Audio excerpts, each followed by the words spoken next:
Halo, Assalamualaikum warahmatullahi wabarakatuh. Mudah-mudahan dengeran jelas suaranya nih. Saya tahu udah lama pengen bikin video, tapi baru sempat kali ini. Belakangan saya banyak posting story tentang politik. Terus ada aja yang komen bilang, Ustadz mah nggak usah ikut politik, ngajar aja. Aneh tahu pernyataan kayak gitu. Lah, politik itu kan hak warga negara ya. Dan saya masih warga negara Indonesia, insya Allah. Jadi, saya punya hak untuk bersuara. Lagi pula, saya ngomong politik itu nggak tiba-tiba. Saya udah banyak ngomong politik tuh. Ya mungkin bagi orang yang baru kenal, baru tahu, jadi kaget. Saya dari 2019 itu banyak posting-posting tentang politik. Cuma emang karena saya concernnya di Pilpres aja, jadi selain Pilpres saya nggak banyak komentar. Saya punya hak pilih itu pertama kali 2014. Itu udah S1 semester semester 5, semester 6 kayaknya.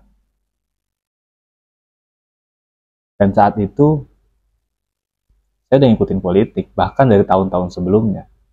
Nah, saya mahasiswa waktu itu kan, dan saya waktu itu pernah ikut apa baraya di PMII gitu-gitu, dan saya aktif organisasi. Makanya saya suka politik, dan bagi saya politik itu ya hanya sekedar strategi aja. Menang kalah tuh biasa. Di 2014 saya pilih Prabowo waktu itu. Tapi bukan karena ikut siapa-siapa, bukan. Karena saya punya pandangan politik sendiri aja. Saya sih bilangnya ijtihad politik. Ya kan saya ngaji, saya belajar. Saya belajar filsafat, saya baca buku, saya nonton berita. Jadi saya merasa saya punya komponen yang cukup untuk menilai capres. Dan saat itu 2014 saya pilih Prabowo. Kenapa? Karena saya nggak percaya sama Pak Jokowi waktu itu. Waktu itu tuh masa-masanya Pak Jokowi dari wali kota Solo terus loncat ke gubernur Jakarta terus loncat ke presiden.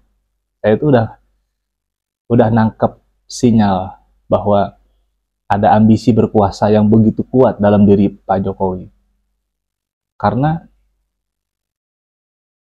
kalian tahu nggak belakangan ini tuh sampai ada istilah tuh gini, kalau Pak Jokowi ngomong apa gitu, nanti kejadiannya itu pasti kebalikannya. Coba deh ikutin deh perkembangan media-media tentang Jokowi. Itu sampai ada istilah kayak gitu. Jadi kebalikan. Dia ngomong A, nanti yang kejadian itu pasti kebalikannya. Dulu ditanya bakal ke Pilgub atau enggak dari wali kota Solo, jawabnya mau fokus 5 tahun, ternyata loncat. Dari gubernur, apakah mau eh, ke Pilpres atau enggak, dia sampai ngomong copras, capres gitu loh. Tapi nyatanya dia jadi presiden. Dan itu secara istihad politik saya ngelihat bahwa ada ambisi berkuasa.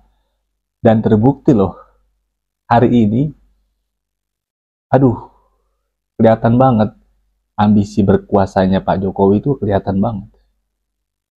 Dari wacana 3 periode, penundaan pemilu, dan hari ini cawe-cawenya Jokowi terhadap Prabowo untuk menangin Gibran, itu udah mengkhawatirkan banget. Sampai profesor-profesor kampus-kampus top macam UGM, UI, IUI turun tangan, ngeluarin statement, ngeluarin pernyataan sikap atas kekhawatiran mereka-mereka orang-orang pinter itu terhadap demokrasi yang saat ini sedang di ujung tanduk Pak Jokowi. Jadi 2014 saya nggak pilih Jokowi udah karena itu. Di balik itu juga ya karena ada PDIP. Saya nggak kecocok aja sama PDIP. Dan kita melihatlah perjalanan 10 tahun Pak Jokowi sampai dibilang presiden boneka lah. Itu dari 2014, bahkan pengamatan itu kan Pilpres 2014 tuh, itu dari 2013, dari 2012. Itu saya udah baca itu. Akhirnya saya dukungnya ke Prabowo dari 2014. Terus rame FPI 212 tuh. 212 rame tuh. Walaupun saya dukung Prabowo, saya adalah orang yang nggak setuju sama pergerakan 212. Nggak pernah sekalipun saya datang ke acara itu. Tapi pilih Prabowo. Tapi saya pilih Prabowo bukan karena ada gerakan 212, enggak. Saya punya ijtihad politik sendiri. Dan terhadap gerakan 212 pun saya punya pandangan sendiri. Saya sering berargumentasi dengan teman-teman saya yang pro 212. Pada saat itu, saya NU banget jadinya. Tapi lagi-lagi saya nggak pernah berafiliasi dengan apapun. Saya menentukan pilihan, ya berdasarkan kapasitas saya udah belajar, saya udah kuliah, dan hari ini saya jadi dosen. Masa nggak boleh berijtihad politik? Bolehlah, semua orang punya hak itu. Yang nggak belajar, yang nggak sekolah aja boleh kok punya ijtihad politik masing-masing. 2019 saya pilih Prabowo juga. Karena nggak ada calon lain di tahun itu. Cuma antara Jokowi sama Prabowo, dan Prabowo ya udah pilihan alternatif untuk gak pilih Jokowi. Tapi untuk hari ini Prabowo malah nyatu sama Pak Jokowi. Saya nggak pilih Jokowi karena ngelihat ambisi kekuasaan yang begitu besar. Lalu tiba-tiba Pak Prabowo merapat ke Jokowi dan dia akan maju jadi capres, bahkan udah jadi capres sekarang untuk yang ketiga kali. Kalian bayangin aja, 3 kali nyapres tuh apa bukan ambisi? Ambisi tahu. Apalagi usianya udah 70 tahun. Lebih kayaknya. Apa kurang? Pokoknya udah udah udah senior lah. Jadi orang kaya. Ngapain coba? Umur udah lanjut dan uang banyak tapi masih, ya pasti dia bakal bilang karena saya peduli dengan negara ini, saya pengen mengabdi kepada rakyat. Yaitu satu alasan, it's okay. Tapi dibalik itu semua adalah ambisi kekuasaan. Dan Pak Jokowi bersatu dengan Pak Prabowo, aduh, itu ambisi kekuasaannya itu double.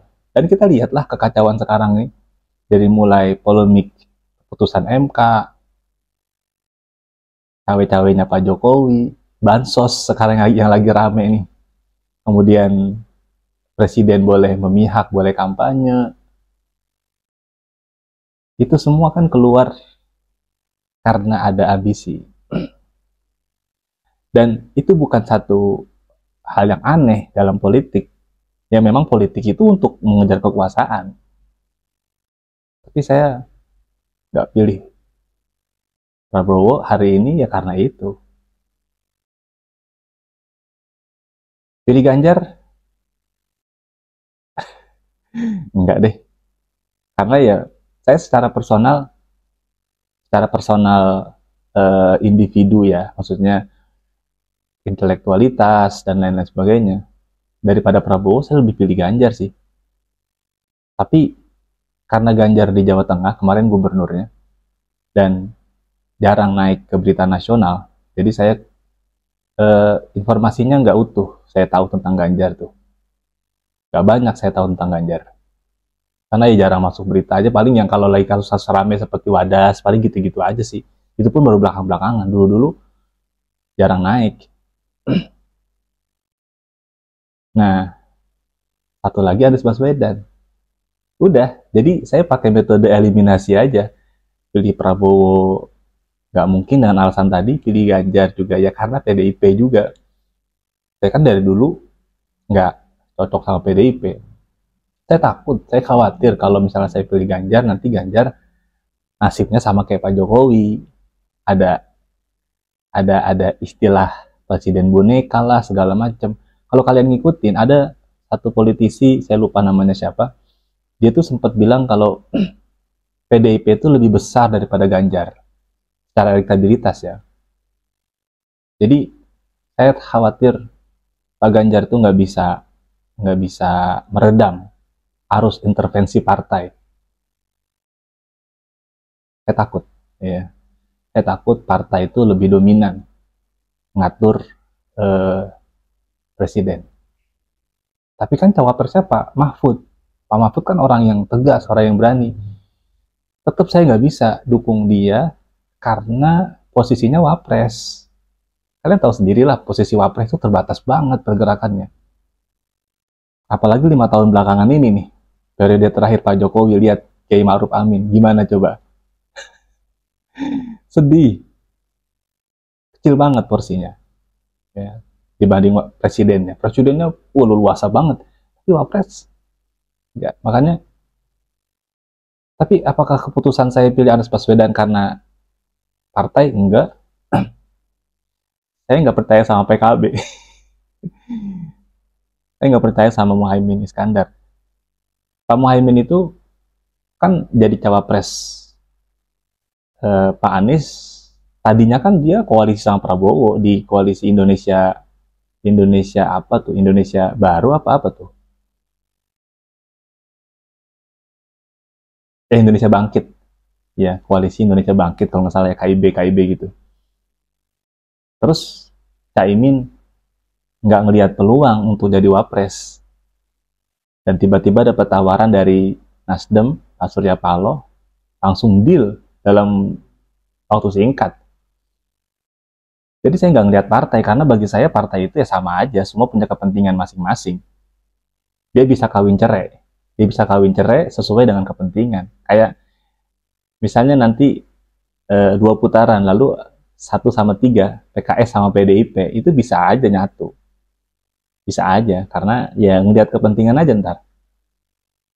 Jadi saya tuh pilih Pak Anies Baswedan ya karena orangnya. Saya sih nggak 100% yakin ya Pak Anies itu bakal mampu menahan tekanan-tekanan dari pendukungnya, partai terutama. Saya nggak yakin 100%. Tapi saya sih berharap dia akan mampu mengelola itu dengan baik. Bahwa akan ada intervensi partai, itu pasti. Pasti akan ada intervensi dari partai, itu pasti. Tapi saya berharap dari rekam jejak dia di Jakarta, saya berharap dia mampu mengelola itu. Jadi tanpa harus mengabaikan partai, tanpa harus menindas rakyat. Jadi mudah-mudahan sih bisa dijalankan secara bersamaan, bareng gitu. Jadi antara self interestnya partai dengan public interestnya rakyat Indonesia ini mudah-mudahan bisa jalan bareng. Itu aja sih alasan kenapa saya pilih Anies Baswedan.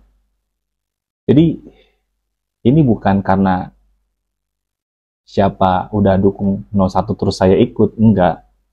Saya udah ikut politik, baca berita politik udah lama. Meskipun saya nggak akan masuk terjun ke dunia politik praktis jadi caleg misalnya, enggak.